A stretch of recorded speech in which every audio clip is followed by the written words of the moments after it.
were good. How are you feeling after a physical game? Yesterday I was kind of a little sore. Today I'm better though. Did a lot of treatment, so I'm feeling better today. So Reggie was talking yesterday about the team message, or the message that he was planning on conveying to you guys during the team meeting yesterday. What did he end up saying? Just about turning the focus and turning the page on LSU and refocusing going forward. Oh yeah, we just want to, that was a big win for us, of course. But it's in the past now. We got to focus on Mississippi State and just take it one game at a time. We've been going around Santa Mato this season 1-0 is all that matters. So after each game we're 0-0.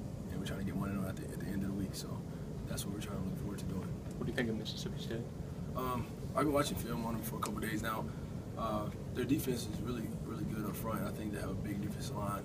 Two defensive ends that are really two type of guys that are long and play really well with their hands.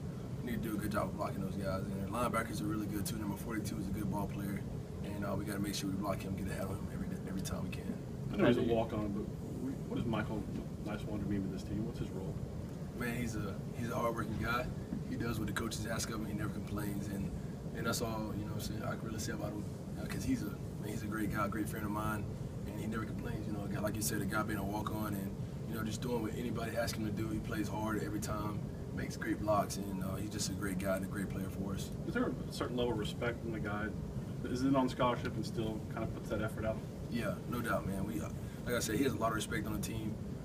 A lot of people, I know a lot of young guys look up to Michael because he's a great guy off the field too. But it's so much respect for a kid like that. Like you said, a walk-on, and he plays hard, never gives up, and he never complains. Even if he don't play a snap in a game, he comes back the next week and practice hard. So I love it, man. He also seems like he's got kind of a unique personality. Yeah. How would you describe it? He's a laid-back guy. I had the opportunity to be around him for 3 years now as a tight end.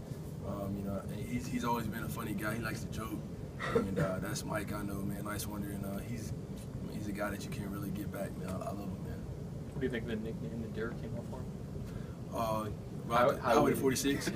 It's kind of funny, man, because Nice. He always tells our whole lineman Highway 70 the whole way, till when we first get started, because we got like number 70. Besides Shank, he's 50, but we always say Highway 70. But Nice is Highway 46. And I think it's pretty funny because you get behind him, he's gonna block for you, and he's gonna lead the way. So I think it fits him perfect. Did you guys have any reaction in the film room when you saw some of the blocks that he had during that last drive? Yeah, yesterday when he made the one on that last play when Derek scored, I think it was the last touchdown he scored. He flat the guy, he knocked the guy down, and pancaked him. And that was pretty funny. He started like hot stepping. The celebration was pretty funny too. So we all joked on him about that. But he's just having a good time. That's how he is. He's made some pretty big special teams tackles too. Yeah. Talk about his role on that side of the ball. Yeah, very, improving on that area. Michael, he always played special teams for us. And then this year on kickoff, he's been going down playing really fast for us, making tackles. He had a big hit this last game, and I've seen a couple of big hits this year from him. I used to always mess with him, tell him, say you got to hit hard on special teams, man.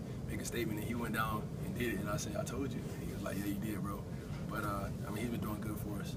We've been trying to figure out for most of the year who's got the best nickname on the team, between him or Shank or Mulaney. Do you know both? I'll probably say Mulaney. Only because he's new.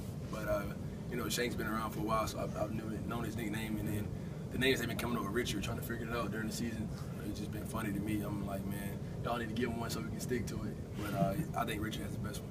Does everybody really call him, is it Richard or is it Slotty Pippen all the time? It's either, I think at the moment, sometimes, probably on the field, we're like, Richard, because we got to be, just can't be joking. But I think in the locker room and in their practice, it's we call them all these other nicknames. So people have talked about Coker's nicknames, Richard's nickname, obviously. Shank is known, and I'm forgetting some of the other ones. What do you guys call Coach Saban? Coach. Coach, that's it, man. Nah, we don't, to his face, we just saying Coach. That's it, man. So, what about behind his back? I ain't saying nothing, so I'm always calling him Coach. That's all I can say. Hey, there was another new blocker. Sir? There was another new blocker on offense, number 86, that Ashawn kid. Oh, yeah. How'd he look? Man, Ashawn looked real well. He came over with us for a little while in the tight end room to, see what he had to do with his assignment. And he did a really good job every time we ran the play, call for him. He finished his blocks. I don't think the guy wanted to hit him too many times because he's a big old guy, but he did real well.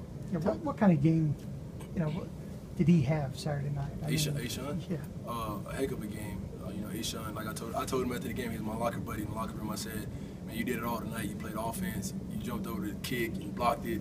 You made some great tackles. You picked up the running back. Man, you did it all. I told him, I said, heck of a job, man. He had a great game for us. Derrick Henry always is humbling, credits the offensive line and you for blocking. If you could heap praise on him for the season he's had and give a plug for him for Heisman, what kind of years he had? He had a fantastic year, if you ask me. But I know Derrick was going to have a great year in the offseason because of the way he prepares, man. It didn't start now. Derrick had this kind of mentality back in June and July, and it's showing right now. He's a hardworking guy. He's always trying to finish first, and we run sprints in the summer. He's always working extra in the weight room, and that's what happens when you put in the work off the field, and it's going to show up during the game time. What have you Yesterday guys? We saw Henry smile, and it was probably the loosest we've seen him all year. After the game, Coker said we are having fun. What is the atmosphere? It seems like even today, everybody's just, the spirit's up. What's it like around the whole team? That's what I think. I think we're having fun. We're relaxed. We're playing ball. Our team, we all have that mentality. We know what we need to do, one game at a time. But when everybody's relaxed, having fun, but at the same time we're executing what we need to do, we're doing a great job of it, and everybody's relaxed, having fun. Go back a little bit to football then now, Mississippi State. Were you all surprised that the rivalry in the last few years have really been closer than maybe a lot of people would expect going into the game? Yeah, every time we play Mississippi State, since I've been here, it's been a really good game. And they play us tough every time. And, we know that coming into this week, so we got to come out there with our hard hats on and be ready to play a 60-minute game. Was that at all surprising? Oh, it wasn't, man. We knew what they were going to do freshman year. They played a good game. Of course, last year they did too. This year we're expecting the same thing. It wasn't surprising at all. They got a good ball club over there, and we don't underestimate those guys, and we're going to play them tough. At SEC Media Days, Dak Prescott specifically mentioned the Alabama game last year, and that's kind of one that they have circled the whole season long because they were #1 in the country when you guys knocked them off. It was the first time they ever were #1. So what is it like for you guys to know that they're gunning for you with what happened last year? Like I said, we're just going to play them tough, put our hard hats on. Like, we go into their spot, it's always tough playing over there, because they're so loud. But we just got to do what we are trained to do, execute our plays, and when we do that, I think everything will be successful for us. All right, thank you. I appreciate it, guys.